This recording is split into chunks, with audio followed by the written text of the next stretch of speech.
This is Jordan with ETBU Sportsnet, talking with ETBU with Jalen Perez, Coach Janae Shirley, and Hannah Kelly. Hannah, you had a great game today in the circle. You only had one hit. Do you just want to talk about how y'all just keep the energy up coming into postseason play? Yeah, so whenever we come into a game, we're really excited, and especially with postseason, with regionals and moving on and everything, we just get super hyped. And whenever people make good plays, obviously, we are able to keep up the energy and get super excited. That's great. And Jalen, you had a great game. You had 2 hits this game. Do you want to talk about just how the team's been doing behind the plate?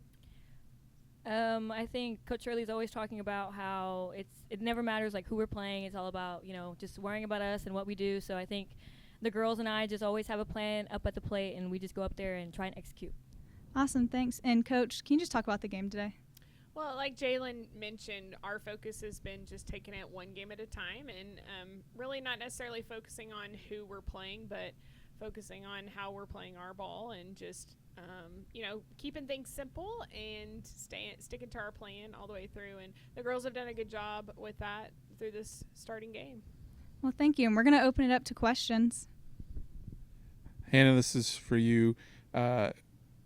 No runs you allowed. You had great run support at the beginning of the game. Talk about how that helps you pitching, knowing that your team is behind you like that right from the start. Yeah, it's actually super amazing because I know that my team has me behind my back with being on the field, and especially whenever they're at the plate and they're scoring runs and everything, there's no feeling like it for sure. Jalen, this is your first postseason experience with ETBU.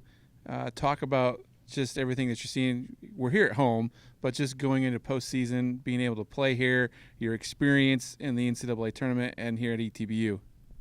This has definitely been my best softball experience. I mean, I went JUCO before this, and so just now experiencing playing these really good teams and being with this really cool team, but full of energy, full of excitement. It's just so much fun. Coach, similar situation. You've seen Belhaven not this year, but in the past. How do you get your team ready for seeing Belhaven for the first time this year, but you know them from being in the ASC in the past and getting ready for tomorrow? Well, I think there's 2 parts of that. One, again, we aren't changing our mindset, changing our focus of regardless of who we play, whether it be TLU, Belhaven, or SUNY Geneseo. It's just our focus is focusing on us. But I do think that, these girls have a point to prove. They got beat out last year in the conference tournament and had a lot of really close games with Belhaven, and I think this is just another opportunity to, compete against them, and we're excited about that. Awesome. Well, thank y'all for talking with us, and good luck tomorrow. Thank you.